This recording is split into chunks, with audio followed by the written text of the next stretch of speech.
کیا جلوہ دیکھ لیا کہ آنکھیں بند کر کے بولتے سب 100 بار درود شریف پڑھو. تو یوں مطلب حسن زن کے 1200 پہلو آپ کو نظر آ جائیں گے اور 10 روپے جیب سے نکلواؤں گا تو خدا جانے کتنے وسوسے آپ کو آ جائیں. تو یہ صدقہ، اس کی فضیلت اپنی جگہ پر ہے، بہت بہت فضیلت ہے اس کی.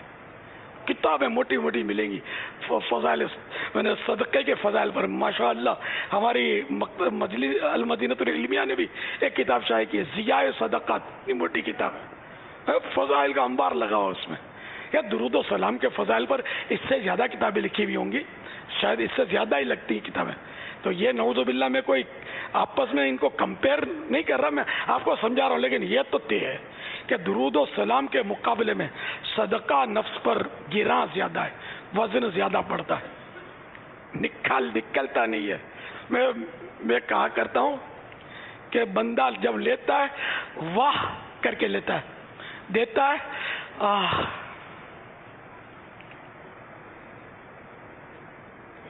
نہ زکات بھی دینی ہے تو آ کر کے زکات دیتے ہیں، دھکے کھلاتے ہیں، بارگیننگ کرتے ہیں، کیا کیا ستا کے دیتے ہیں زکات دینے والے بھی.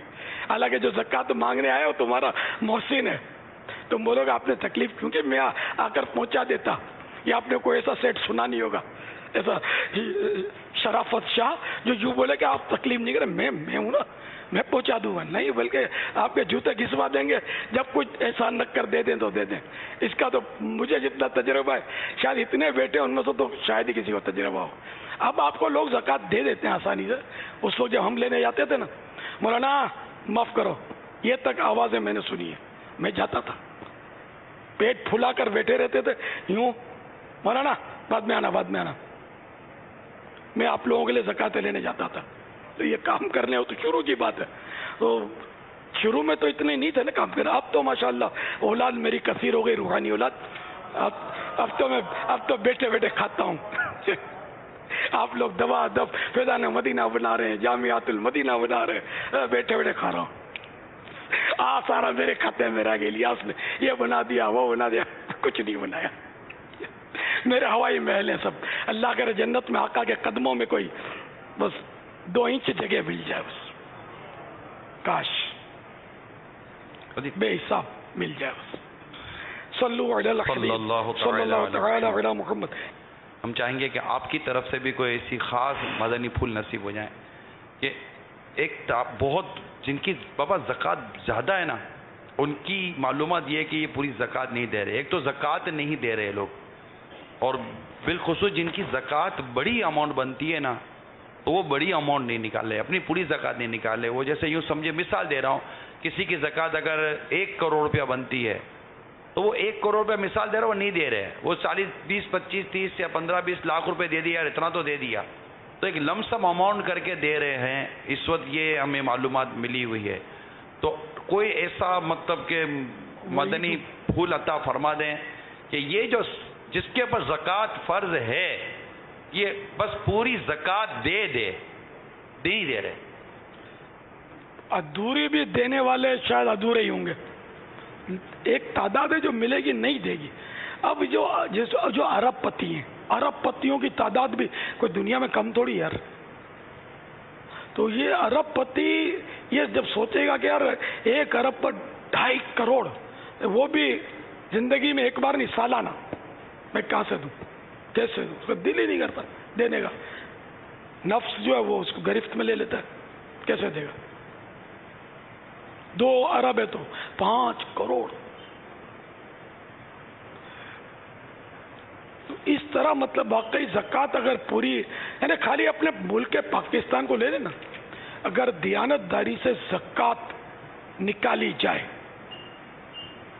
اور اس کے حقداروں تک پہنچے. حقداروں تک پہنچنا یہ بھی ایک تو مسئلہ ہے نا. اگر دیانت داری سے ملک پاکستان کے اغنیاء جن پر زکوٰۃ فرض ہے وہ زکوٰۃ نکالیں، اور فقراء جو حقیقت میں زکوٰۃ کے حقدار ہیں ان تک پہنچے، میرا یہ گمان غالب ہے کہ پاکستان سے غربت رخصت ہو جائے. لیکن زکوٰۃ نکالنے والے، ایک تو تعداد پوری نہیں ہے زکوٰۃ نکالنے والوں کی، دوسرے کہ زکوٰۃ اس کی صحیح جگہ پر جا نہیں رہی. اس کے لیے بہت سارے ایسے غلط ذرائع ہیں جہاں یہ زکوٰۃ چلی جاتی ہے، اور ان زکوٰۃ دینے والوں کو اتنا علم نہیں ہوتا کہ مجھے یہاں دینی چاہیے یا نہیں دینی چاہیے۔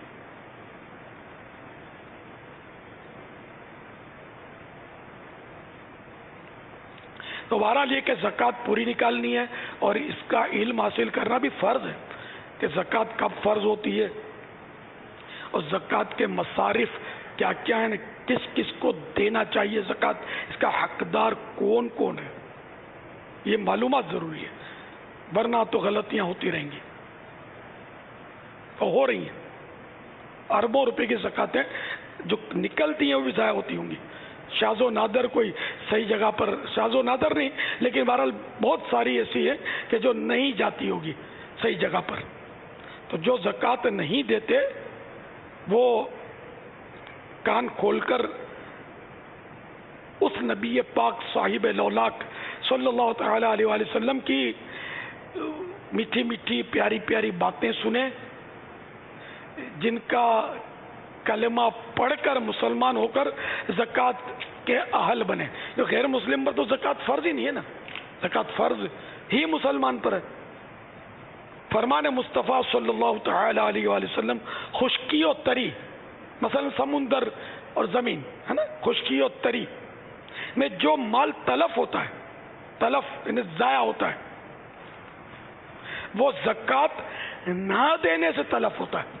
صحیحین یعنی بخاری و مسلم میں احنف بن قیس رضی اللہ تعالیٰ عنہ سے مروی، سیدنا ابو ذر رضی اللہ تعالیٰ عنہ نے فرمایا،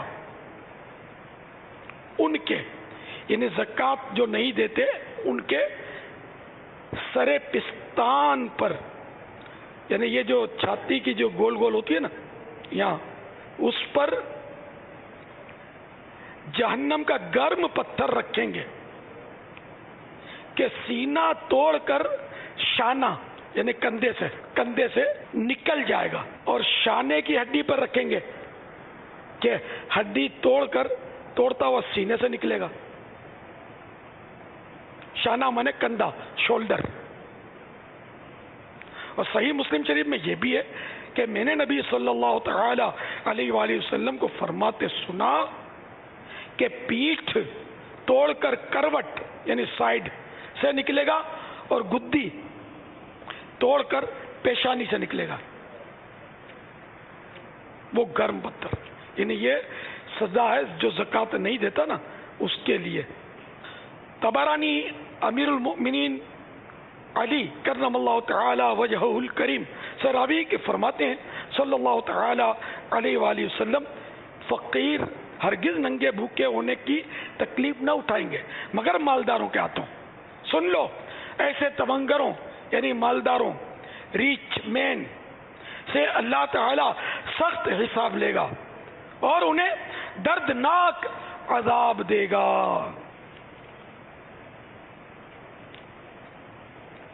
دیکھیے اسلامی بہنیں اگر سن رہی ہیں تو وہ بھی سنیں، کیونکہ ان کا خیال ہوتا ہے کہ ان پر زکوٰۃ، ہم پر زکوٰۃ فرض نہیں، ہم کماتی نہیں ہیں۔